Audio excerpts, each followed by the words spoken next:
કેસર કેરીનો પાક છે જ નહીં. જે હતો એ 65% માવઠાની અસરના હિસાબે નુકસાનગ્રસ્ત થઈ ગયેલો છે. જામનગરની બજારમાં હાલ કેરીનું ધોમ વેચાણ થઈ રહ્યું છે અને કેરી રસિકોમાં આનંદ પણ છે.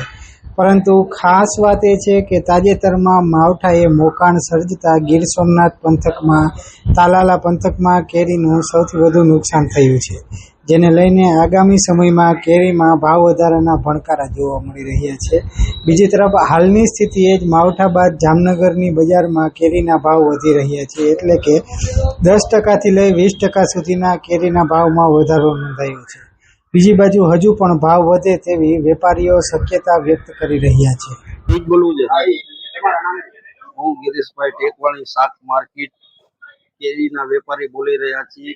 કેસર કેરી નો છેલ્લા 35 વર્ષથી આ વેપાર કરતા આ વર્ષે જે કેસર કેરીના ભાવ છે એવા ભાવ છેલ્લા 35 વર્ષમાં જોવા નથી મળેલા અને એનું કારણ છે આ વર્ષે માવઠાની અસરના હિસાબે 65% કેરીનું નુકસાન થતા બાકી 35% કેસર કેરી હોવાના હિસાબે એ કેસર જ્યાં પેદા થાય છે તાલાળા, નેદેડા, દાવા, અંકોલવાડી કિલોને ભાવમાં વેચાઈ જતા બીજા શહેરોમાં શું મોકલે તે છતાંય મહા મુસીબત અહીંયા કેસર કેરી મગાવી રહ્યા છીએ કે જામનગરના ગ્રાહકોને ખાવા મળે.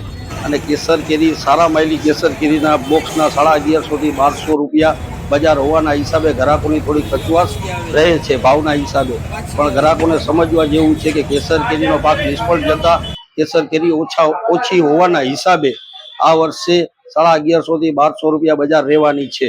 અને જે આપણે આશા હતી કેસર કેરી વલસાડની છે, કચ્છની છે, તે ચાલુ થતા કેસર તાલાળાના ભાવ ઘટશે, પણ એ શક્યતા દેખાતી નથી. અને આગામી દિવસોમાં આપણે જોશી કે વલસાડની કેસર કેરી ચાલુ થાય તો કદાચ ભાવ થોડા ઘટે અને ગ્રાહકોને સસ્તા ભાવે કેસર કેરી ખાવા મળે એવી અમારી આશા છે. રાકેશભાઈ દોશી, જૈન વાણીઓ છું. કેરીના ભાવ વરસાદ જે અત્યારે પડ્યો છે હમણાં એના કારણે કેરી થોડો ભાવ વધુ એવી શક્યતા લાગે છે. બાકી ફળોનો રાજા છે કેરી આપણે, એટલે કેરી આપણે ખાવાની મૂકવાના નથી. ખાલી અમારો એટલો જ આગ્રહ રહેતો હોય શેઠને કે ભાઈ કેરી અમને વ્યાજબી ભાવમાં કરાવી આપજો, બીજું કાંઈ નથી સાહેબ. કેસર કેરીમાં 65% નુકસાન હોવાના હિસાબે આ ભાવ અત્યારે બજારમાં ચાલી રહ્યા છે અને મને લાગે છે આગામી દિવસોમાં આ જ ભાવ રહેશે. એનો કારણ છે કે કેસર કેરીનો પાક છે જ નહીં. જે હતો એ 65% માવઠાની અસરના હિસાબે નુકસાનગ્રસ્ત થઈ ગયેલો છે.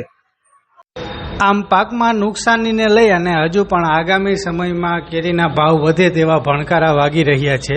છતાં પણ કેરી રસિકો કેરીની ખરીદી મોટે પાયે કરી રહ્યા છે અને જામનગરની બજારમાં હાલ કેરીની ધોમ માંગ જોવા મળી રહી છે.